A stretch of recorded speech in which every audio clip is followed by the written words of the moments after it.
Welcome to the 3 Cs of Social Emotional Learning, Episode 2. I'm Glenn Hunter, Board Chair of Touchstone Youth Resource Services in Nashville, Tennessee.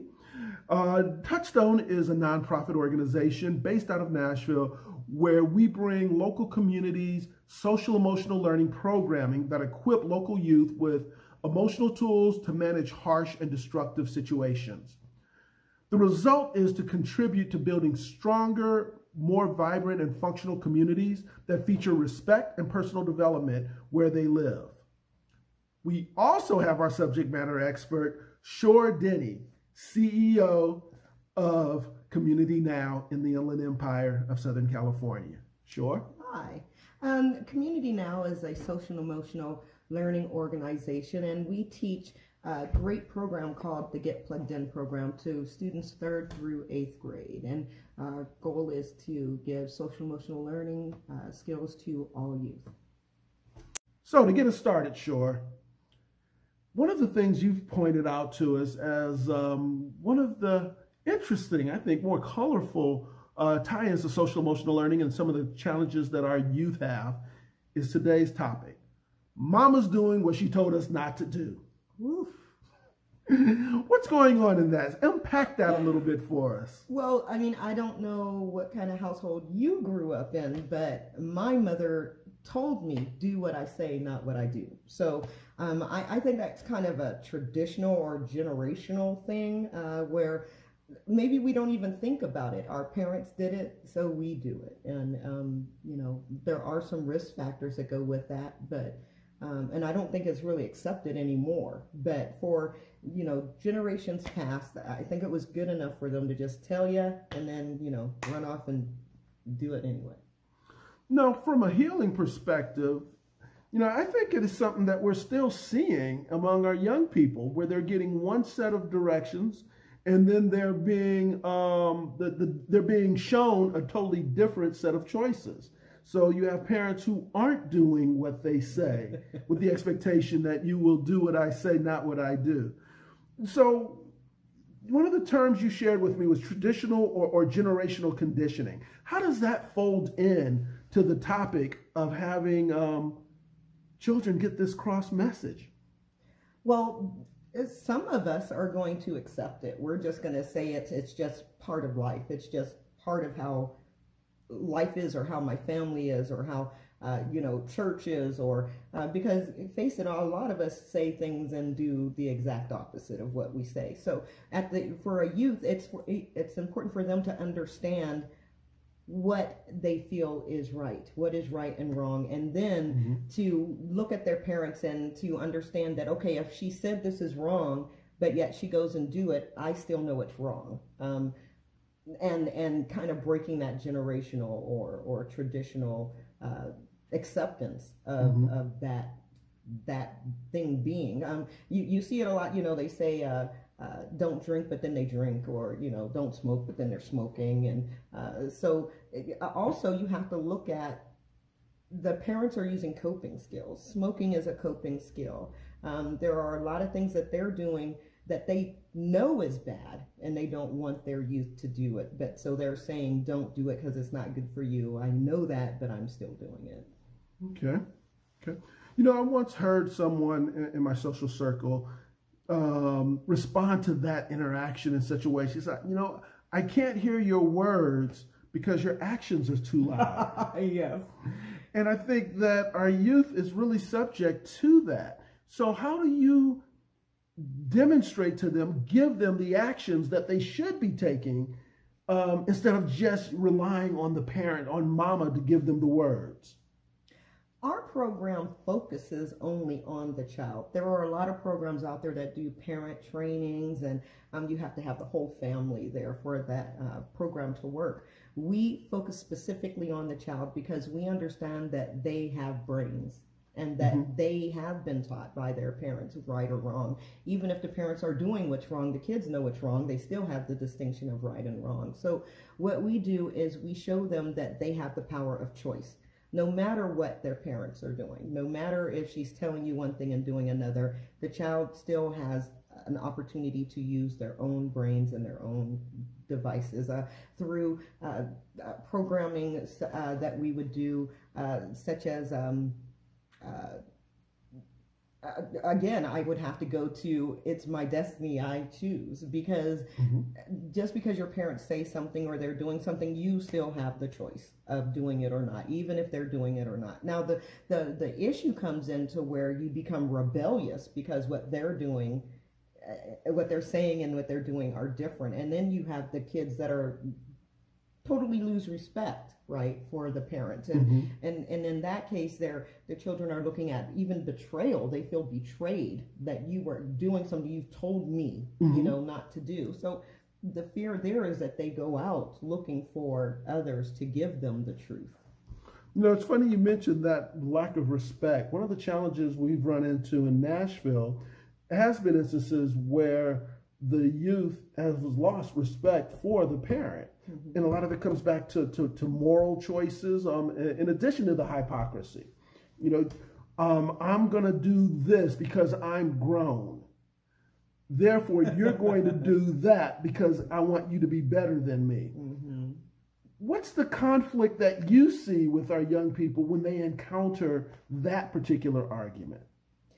Well, the conflict definitely is, the first conflict is, are they going to do it anyway? Because they can see the parent doing it. If the parent doesn't feel that they have value for themselves, if they know it's something wrong and they're still doing it, does that relate to the child that they don't have the value either? You know, the parent's trying to give more value to the youth, but does that really work? So again, it comes down to what we've seen is that a lot of people in our world think of trickle down. They think that you need to train the parent, you need to train the teacher, and then they will impact the youth. But what we're finding is that if you impact the youth directly, they literally teach the parents. They teach the teachers. They come in with that zeal of, just think of, you know, when they learned that cigarette smoking was bad, right? They went through something at school, cigarette smoking is bad. And then they came home and, oh my God, now you got the non-smoking pamphlets all through the house, right? I mean, kids have ways of bringing their message to their parents, and that can change lifestyles as well. But again, the fear is going to be that they are going to go to negative people, get different negative information because they don't trust their parents and what their parents are relaying to them. Okay. One of the interesting parts of this dynamic is beyond the parent, but to the extended family, whether it's an auntie or an uncle or someone who is connected to an older sibling. How do you combat that when young people bring that particular baggage to you? It's not just mom, it's other family members who are being hypocritical. It's my destiny, I choose. I think that is the fundamental to keep a person true to themselves. So yes, the brother may be doing it, the cousin may be doing it, and we see this. There are examples throughout our nation, throughout history, of that person that didn't do, right? You know, you've got all the other ones that are, but there's going to be that one or two or three that have their own mind. They're going to do it the way they saw it done.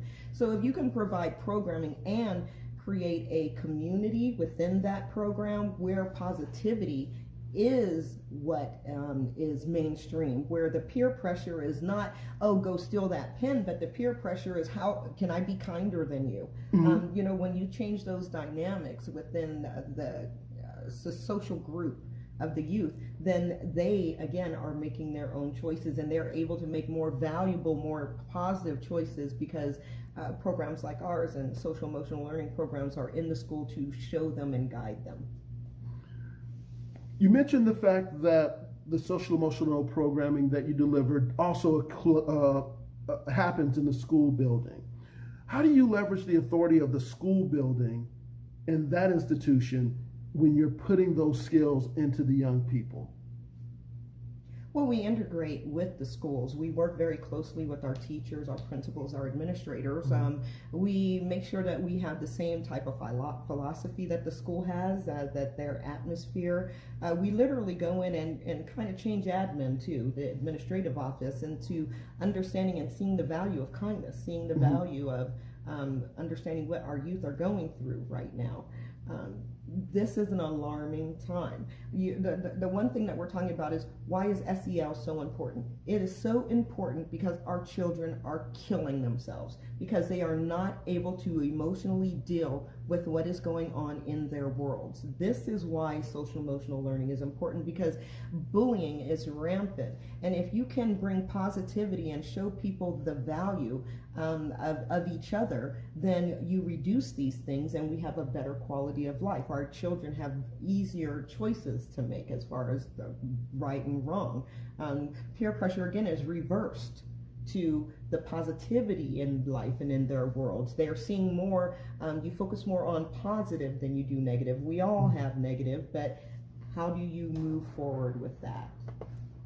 And that really is key. How do you move forward? Giving them those tools, and more importantly, letting them see those tools actually work. Yes. So when you're dealing with that school environment, because again, you have other authority figures, have you had to encounter where a teacher was being hypocritical in the message that they were providing some of the students you work with? Yes.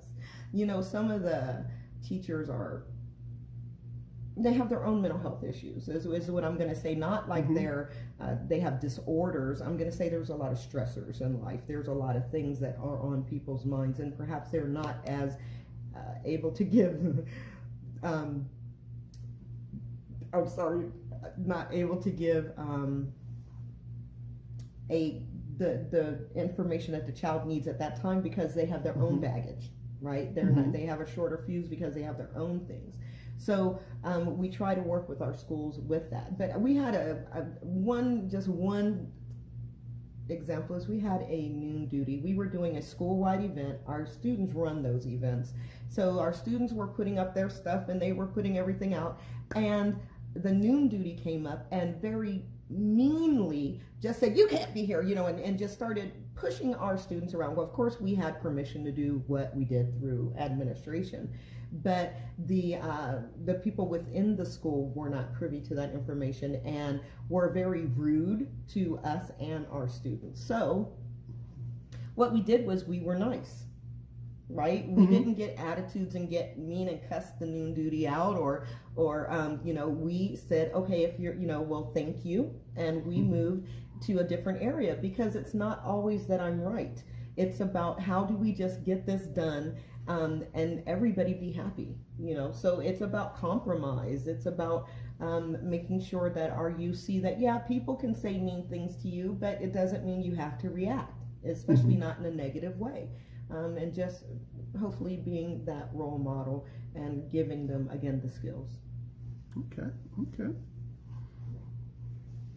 You restore respect in the child when she has to, or he or she has to get back to the parent and say, I have better information now. How do you restore respect? I don't believe that restoring respect is a portion of social emotional learning. That is for the parents. Now, what we can do with the child is show them that even if they don't respect their parent, that there are things that they have to do because they are a good person, because they know what is right. So again, it goes back to teaching the child what their responsibilities are, as far as being kind, respectful, trustworthy, these character words that, you know, we need to put action to. And when they do those, you know, the parent can be doing something, but if the child can stay focused, having programs that are on their campus and other counselors and different people around to help give them support when they are in a challenging moment. But again, it's simply giving them the skills. It's simply that. A child at 3rd grade is me at 3rd grade, has all of our facilities, right? Their brain is, you know, it's not complete, but if they've got a brain, they know right from wrong, they can talk, they can walk, they are miniature people. But we as adults seem to think that somewhere their brain doesn't start working until 15 or something, you know, when we can be instilling things in them at such an early age that it literally changes their problem solving and coping strategies lifelong. So instead of having the challenges of a 12-year-old that's not had any of these skills and is now being confronted by gangs and is now looking at, what we're saying the mom's not doing, I'm seeing a lot of hypocrisy, then what we can say to that child is, these are the groundwork for you. Who are you? Do you have value? And these are the ways that you can use those skills. Wow. I tell you, it's amazing how you're able to not just communicate those skills, but give them the tools to be successful with them as they're becoming more adaptive young people and ultimately more functional adults. Shor, thank you very much for sharing on this episode. Thank you. Okay. This podcast is brought to you by Coach G SAT Training. Coach G provides secret tools and tips to high school students to maximize their performance on their SAT and ACT college prep exams. Remember, scores equal scholarships. Call 951-364-3222 to learn how to get started to earn a spot at the college of your choice.